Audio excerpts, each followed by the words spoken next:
Kalau misalnya ada marketer yang bilang saya bisa jual ke semua orang, itu langsung keluar dari ruangan, tinggalin. Serius. Hai Sobat Terampil, jumpa lagi pada podcast kali ini bersama Ayo Terampil. Dan hari ini tanggal 27 Maret 2022, Ayo Terampil selesai mengadakan event kegiatan training digital marketing. Bersama kita telah hadir sosok yang luar biasa dan telah berpengalaman di bidang digital marketing, sudah menanganin 15 perusahaan B2B di bidang strategik digital marketing, yaitu Mas Gilman.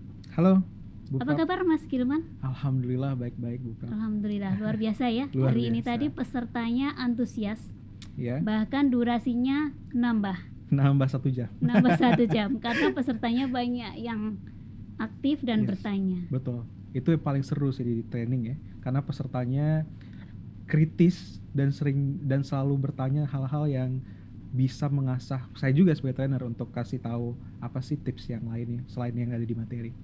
Seru banget training hari ini. Nah, kita nih mau berbagi Mas Gilman untuk teman-teman di seluruh Indonesia yang Siap. belum mengikuti eventnya Ayo Terampil, Hmm.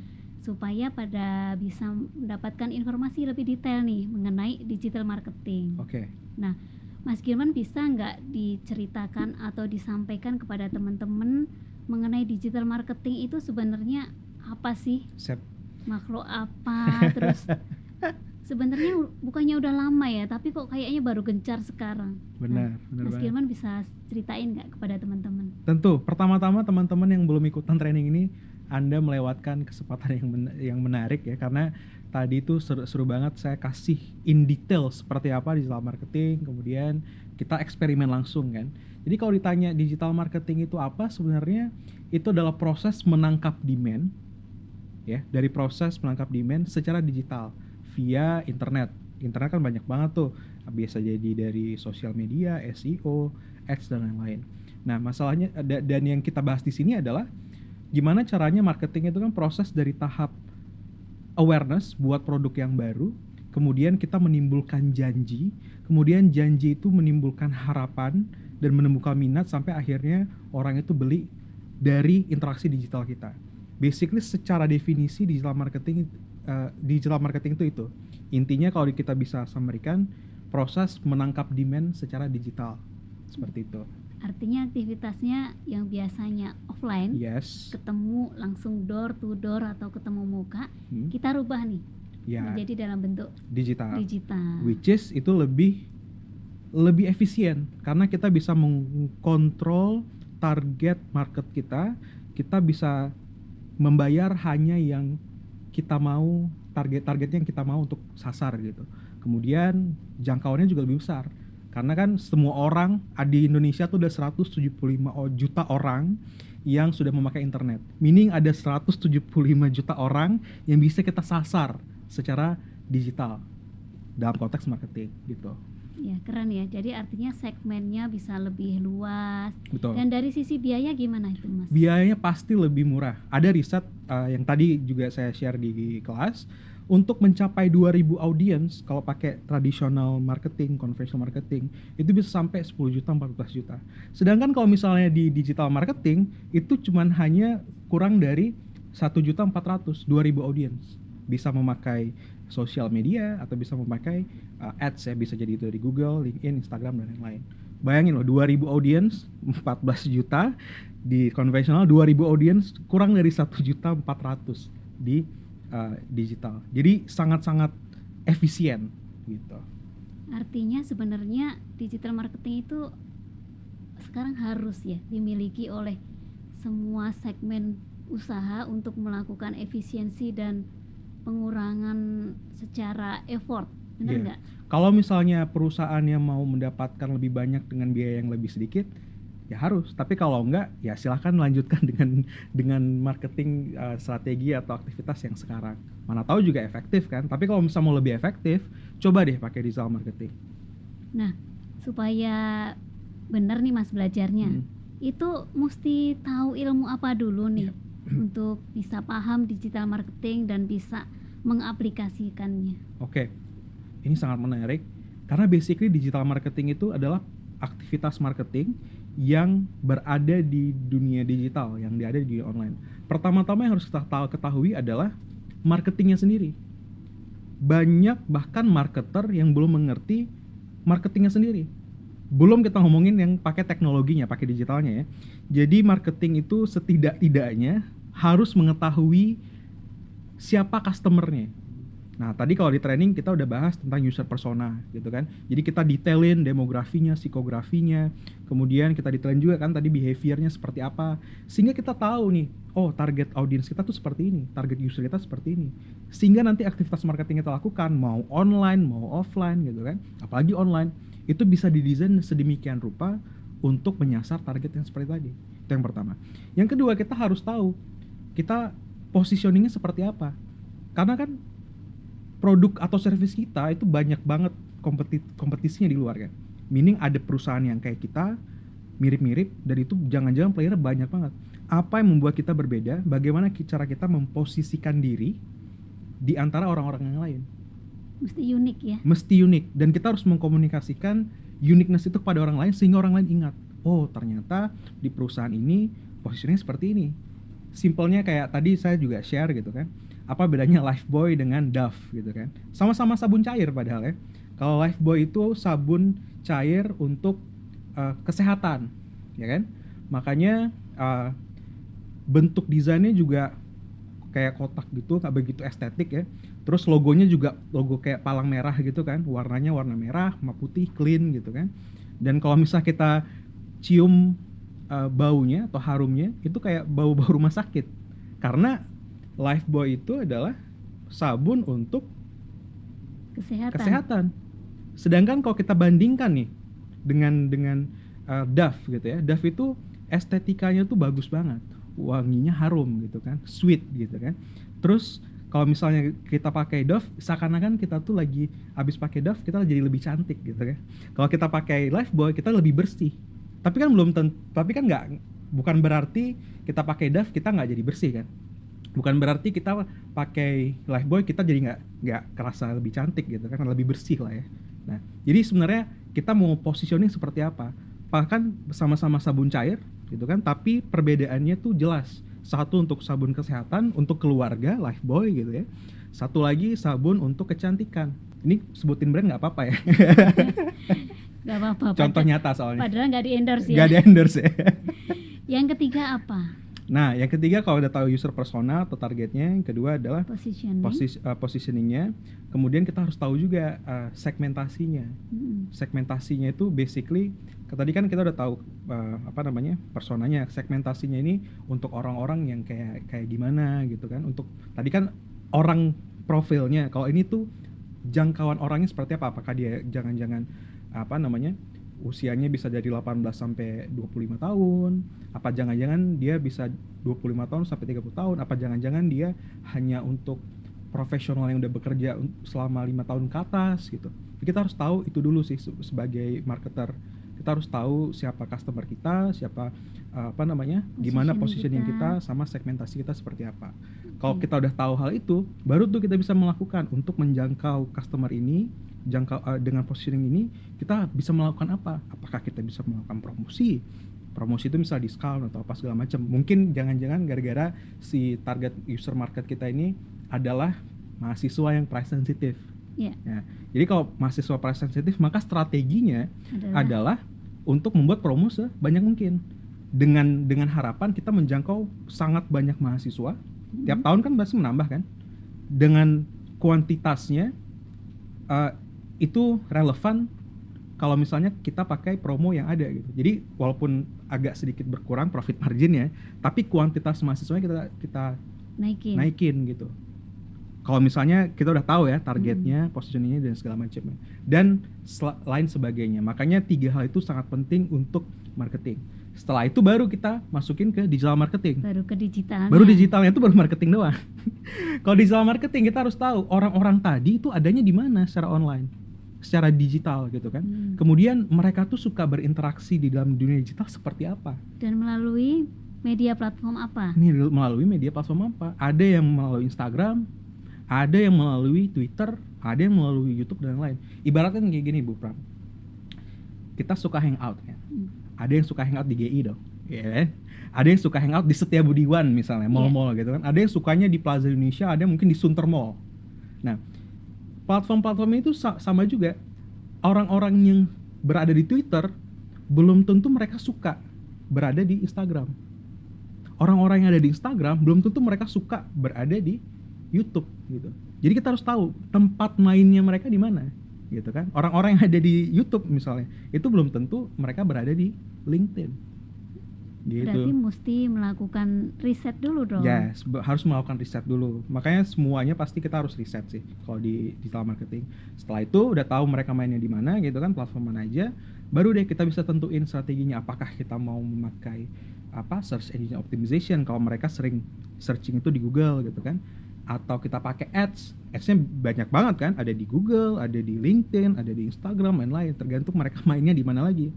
Ada pakai konten misalnya, mereka sering baca, ada yang suka Instagram live atau live segala macam gitu kan, itu salah satu bagian dari digital marketing juga, karena orang yang butuh ilmu itu mereka akan dengar, kemudian mereka bakal merasa, oh gue terbantu nih dari ilmu itu, gue secara nggak langsung udah menjalin hubungan dengan brand tadi, sehingga nanti kalau misalnya saya punya kebutuhan, maka saya akan memikirkan brand ini sebagai pilihan pertama.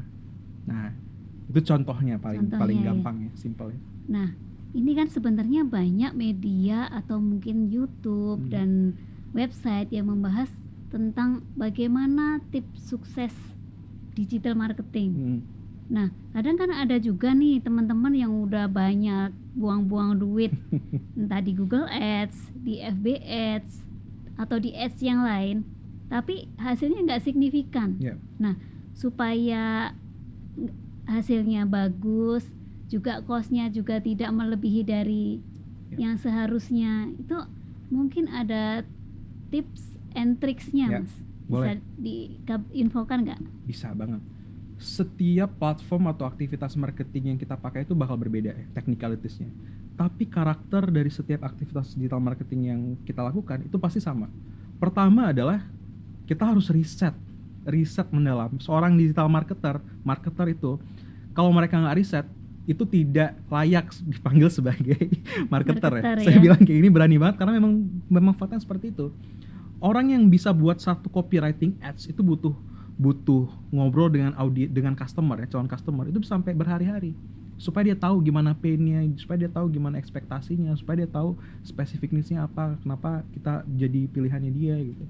Pertama riset, mau riset di Google Ads, mau riset di sosial media, mau riset dimanapun gitu. Dan kalau misalnya ada yang bilang cara mudah itu langsung dicoret karena tidak mudah. Butuh kesabaran, betul sekali. Butuh waktu juga. Dan kita butuh untuk gagal ya, pengalaman gagal. Iya, menarik banget gagal ini karena yang kedua adalah eksperimen. Seorang digital marketer itu tidak akan bisa menjadi seorang digital marketer kalau dia tidak melakukan eksperimen. Kenapa? Untuk satu brand dengan brand yang lain bisa jadi beda. Tadinya kita udah punya satu pakem template gitu kan di brand yang ini, belum tentu itu sama dengan brand yang kedua.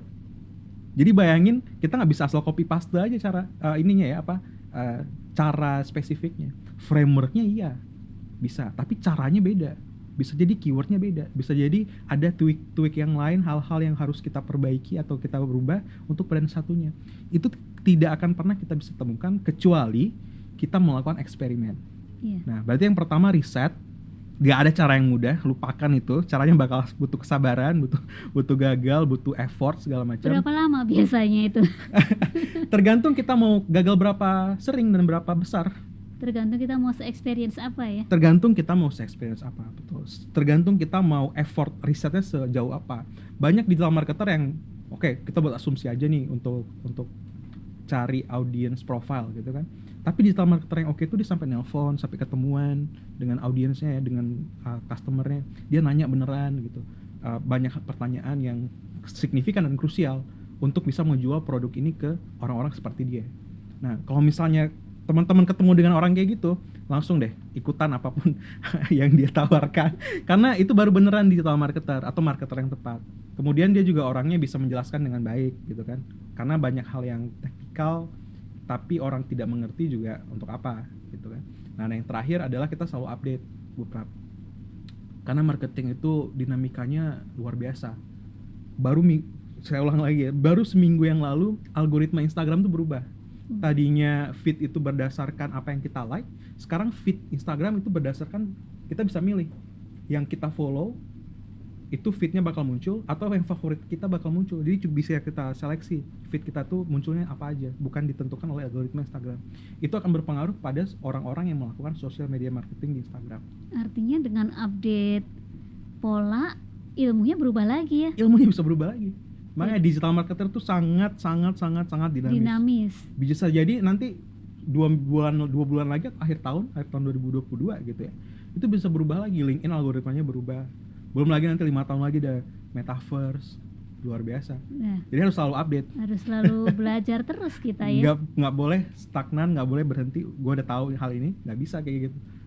Jadi teman-teman yang mau jadi marketer digital maupun online ya, offline ya, sebenarnya kuncinya mesti harus selalu riset, selalu update dengan informasi terbaru dan perkembangan terbaru ya. Oke, nah kemudian ini Mas yang menarik nih. Ini kalau bicara digital marketing itu kan sebenarnya luas, ya. Bahkan kita belajar 2 tema aja, 1 hari full tuh kan nggak cukup ya. Betul. Nah, supaya bisa belajarnya tuntas nih, ini ada urutannya nggak? Apa dulu baiknya gitu? Kalau menurut saya sih kita harus tahu bigger picture-nya dulu. Meaning kita harus punya framework kita mau belajar apa dulu. Yang pertama dan paling dasar selain tadi ya fundamental marketing, yang kedua adalah kita harus tahu funnel-nya seperti apa. Funnel itu adalah corongnya seperti apa. Ketika nanti dia masuk sebagai trafficnya dari mana, kemudian traffic itu diolah menjadi apa, menjadi consideration gitu kan, menjadi leads. Nah leads-nya itu kita apain, di mana? Apakah di website, apakah di email atau apa? Kemudian ketika dia ternyata menjadi leads dan oke untuk mau beli, kita apain? Kalau nggak oke, kita apain? Nah, jadi pertama-tama kita harus tahu bigger picture-nya dulu. Proses di mana customer journey-nya dari mereka datang sampai akhirnya mereka transaksi atau tidak transaksi. Closing ya. Sampai closing. Kalau tidak closing pun kita harus pikir gimana, karena kalau misalnya nih ada digital marketer yang tidak memikirkan kalau tidak closing gitu kan, maka dibiarin aja. Biaya digital marketingnya bakal makin meningkat. Misalnya ada yang udah nggak closing nih, kita pakai email marketing ya. Terus list email kan semakin banyak, kita harus bayar semakin mahal kan. Kalau misalnya ada orang-orang yang udah pasti tidak sesuai dengan target market dan mereka tidak closing, harusnya kita keluarkan dari list email tadi. Kalau nggak nanti biaya email marketing kita untuk bayar platform email marketing bakal makin membengkak. Berarti mesti kita selalu review ya? Harus selalu review. Review itu efektifnya berapa lama, Mas? Ya tergantung sih, tapi biasanya 1 cycle tuh 1 bulan. 1 bulan. 1 bulan itu kita lihat gimana perkembangan funnel kita, leads kita bagaimana, conversion kita seperti apa, dan setiap platform misalnya kayak email marketing gitu kan, impressions yang ada di sosial media segala macam. Karena sebulan itu udah cukup efektif, tidak terlalu lama, tapi tidak begitu sedikit juga untuk mendapatkan data yang valid lah ya, seperti itu. Nah kalau mengenai biaya, Mas, itu kan kita kadang belum tahu ya berapa sih sebenarnya. Itu berarti juga harus coba-coba dulu gitu ya? Yes. Kalau misalnya biaya, kalau di digital marketing enaknya adalah kita bisa meng-custom ya, bisa meng-adjust biayanya berdasarkan variable cost, bukan fixed cost. Fixed cost kan misalnya kayak bayar gedung per bulan 50 juta gitu kan, walaupun kita pakai atau enggak gitu kan. Kalau variable cost itu tergantung pemakaian. Nah di digital marketing kebanyakan dari platform-platform mensupport ekosistem digital marketing itu ada variable cost. Meaning gini, kalau kita mau langsung banyak, bisa aja kita bayar langsung banyak, tapi bakal membengkak dong. Kalau saya pribadi sih sukanya eksperimen lagi tadi ya, eksperimen dari hal yang kecil dulu. Kalau misalnya kita buat 3 eksperimen dan ternyata ketika di eksperimen ketiga ada satu campaign atau satu project yang oke, maka saya akan ambil campaign itu, baru ditambahkan budgetnya, sehingga biayanya pun tidak langsung besar dan bisa efektif. Kalau misalnya biaya saya rasa nggak apa-apa, harus besar asalkan ROI-nya juga besar. Iya, Ya kan? mesti balance ya. Harus balance, harus lebih besar Harus lebih ROI-nya besar. daripada cost marketingnya gitu. Nah makanya sebelum kita banyak pouring money, banyak taruh duit di digital marketing, eksperimen yang kecil-kecil dulu, yang minimal 1 juta gitu kan, ngelihat mana yang paling oke. Setelah dites dulu, A/B testing bahasanya, technical termsnya. Kalau udah dites selama sebulan, kita tweak dikit, masih oke juga, nah berarti kita ambil tuh aksi yang kita buat tadi, kampanye yang kita buat tadi, kemudian baru kita invest lebih besar di sana, tambahin misalnya 5 juta lagi, tambah 10 juta lagi. Makanya eksperimen nomor 2 tadi ya, Dan eksperimen yang itu penting pasti banget. riset tadi paling utama ya. Betul. Jadi mungkin kalau kita punya produk, belum punya riset, belum bisa menentukan strategi marketingnya harus seperti apa, itu apa yang terjadi Mas biasanya? Ada beberapa Case ya? outcomes ya yang bakal terjadi. Pertama, dia bisa fleksibel, maksudnya bisa adjust along the way gitu kan. Atau yang kedua, kalau dia tidak mampu untuk adjust along the way, ya dia bakal banyak rugi, atau banyak rugi, banyak buang uang. banyak uang, atau bahasa gaul sekarang tuh boncos. Boncos. Boncos gitu kan. Dia udah taruh Google Ads, Facebook Ads banyak banget gitu kan, bayar digital marketing service, tapi hasilnya tidak sesuai dengan yang diharapkan gitu. Atau mungkin mereka tidak tahu gimana cara set matriks yang tepat sehingga ekspektasi dan realitanya berbeda gitu. Seperti itu Iya, ya. jadi that's why riset itu sangat-sangat penting dan menyamakan persepsi antara digital marketernya dengan brandnya. Kadang-kadang digital marketernya berpikir mencapai X itu udah bagus, tapi brandnya pikir mencapai X itu belum bagus gitu. Kita harus sampai Z. Nah, itu harus disesuaikan. Mas, kalau misalnya kita punya produk nih, tapi kita nggak punya sales, nggak punya sales yang door to door datang gitu ya. Kalau ngandelin dengan digital marketing aja, kita katakanlah invest tim untuk hanya digital marketing, kira-kira bakalan sukses nggak Mas? Sebenarnya tergantung dari service dan produknya ya. Karena ada gini, balik lagi kita harus riset ke customernya, apakah mereka langsung yakin kalau misalnya tanpa ada sales mereka bakal doing the transaction. Kalau misalnya jawabannya tidak atau ragu-ragu, better harus ada sales. Setidaknya ada satu PIC sales di brand itu yang menghandle sales tadi customer. Kecuali untuk produk-produk yang produk digital atau yang gampang gitu ya, B2C ya biasanya, mereka via online pun bisa mau bayar gitu, tiba-tiba nanti dapat transfer, mereka bisa transfer atau OVO atau GoPay segala macam gitu bisa. Tapi kalau misalnya untuk service-service yang B2B high cost apalagi B2B, most likely tidak bisa hanya mengandalkan digital marketing. Terus pertanyaannya muncul, kok kayak gitu ngapain digital marketing, ya kan? Nah, digital marketing itu adalah untuk menambahkan list yang ada sehingga waktunya itu waktu sales ini tidak terbuang untuk mencari leads yang banyak yang sesuai. Tapi sales itu kan balik lagi, definisi sales itu adalah memenuhi demand. Gimana caranya supaya transactionnya tuh bisa close sekarang. Nah, itu perbedaan marketing dan selling gitu. Kalau marketing datengin leads, kita menangkap demand yang udah ada di luar sana. Gimana caranya supaya kita menangkap lebih banyak dan maksimal. Kita buat kolam sendiri. Ketika mereka udah ready atau kita buat mereka ready gitu kan, sales ini akan oke, hari ini harus jalan, harusnya harus transaksi ya. Gitu. Nah, gini Mas, kadang nih kejadian ya, ada calon customer yang dia nanya-nanya mulu. Mungkin setiap saat nanya mulu tapi nggak jadi closing nih.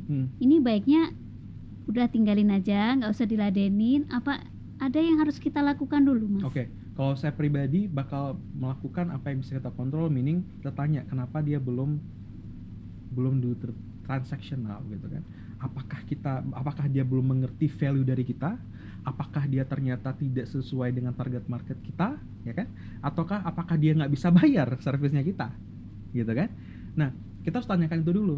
Kalau misalnya kita sudah menanyakan itu dan ternyata kita mendapatkan hasil dari hal itu, bisa jadi orang ini tidak doing transaction dengan kita sekarang, tapi kita mendapatkan, balik lagi ya, eksperimen tadi. Ternyata orang-orang kayak dia itu tidak cocok untuk pakai service kita. Maka kita exclude mereka, orang-orang kayak gitu, untuk next bukan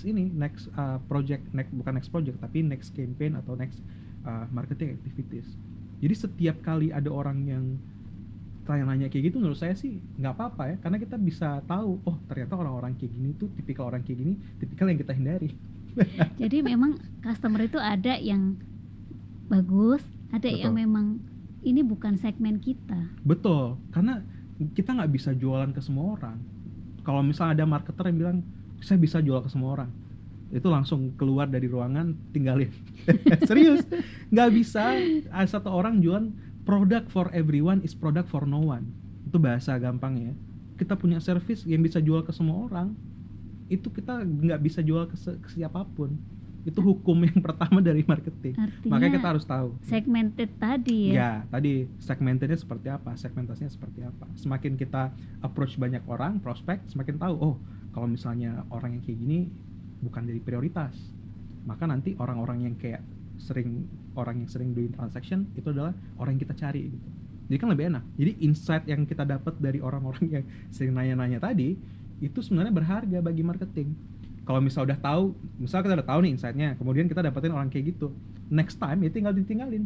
Jadi kita udah bisa ciriin ya. Iya. Oh iya, kalau yang begini ini nggak masuk list kita. Nggak masuk list kita, atau kita tidak prioritaskan gitu. Tidak kita prioritaskan. Betul. Ya supaya waktu kita juga nggak kebuang untuk yang tidak ini kan tidak peluangnya menghasilkan kecil. Betul, tidak menghasilkan sales, tidak menghasilkan conversion, apalagi tidak menghasilkan profit kan. Nawar-nawar terus gitu. nawar-nawar terus, aduh cepet deh. Akhirnya boncos ujung-ujungnya, perang Boncos. harga kan. Boncos juga jadinya. Iya, benar.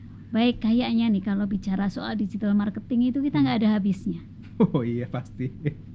Mungkin nanti kita akan adakan lagi pelatihan yang lebih seru lagi Pasti.